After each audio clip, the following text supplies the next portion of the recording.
Alarbi fa folon'ny volana janoary 2024 toko lasa topoko vavy atolotra ny araba amin'ity takarivan'ny alarbi ity dia manasanao zay anaraka hatramin'ny farandray ny fampahalalam-baovao amin'ity takarivan'ny alarbi izay natokana indrindra ho androm-pirenena ho fanadiovana faobe ity tsy alalavitra amin'izay ny vaovao antsika maromaro no matoam-baovao mifanandrify indrindra amin'izay fanadiovan'izay na ny teny anivon'ireo lapam-panjakana samihafa na ny teny anivon'ny fokotany eny na teny anivon'ireo sehatra tsy miankina samihafa ihany koa ary dia nandray anjara tao anatin'izay fanadiovana faobe izay avokoa tsy adino ihany koa nefa no mitondra antsika ireo vaovao politika ny zava-misy eny amin'ny anjery manontolo eny ao anatin'izany ny fitokonan'ny mpianatra noho ny tsy fahazahoan'izy ireo ny vatsom-pianarana sy ny tsy vivoahan'ny tetiandro ny vatsom-pianarana ihany koa izay samy nahazahoana akony avokoa izy ireo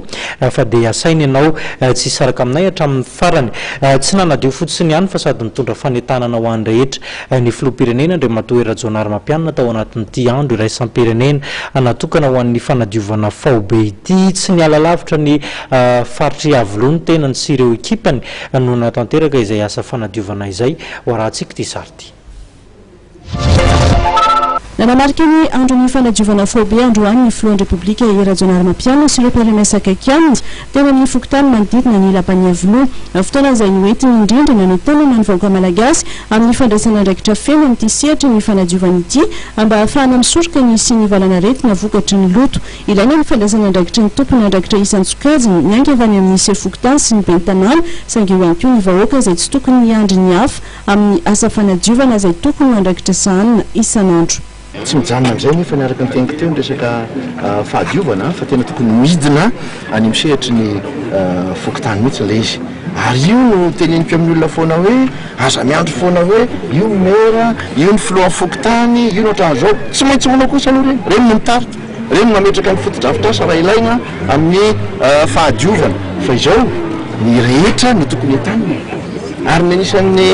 asa ngezabe izay ilaina anke dia ny fanitavana io na hoentinao eo ara ny fanariana fako na eo ara ny camion tona n'le ka tsy manary le fako ao anatin'le fanariapako le olona zavatra hita zany a eo le fanariapako ao ivelan'le olona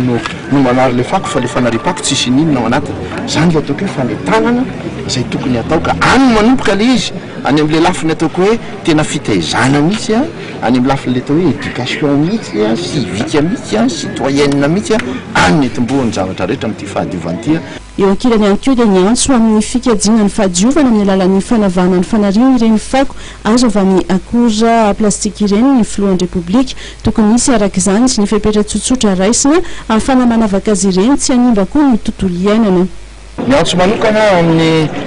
anadiovana indrindraindrindra ireny le fisina sachet plastika ireny zay sady manototra ny tatatra no mandoto ary izy ireny dia tena sarotra livonina tsy levon-drano mihitsy izy ireny ao ny sachet plastika ao ihany koa zany ireny le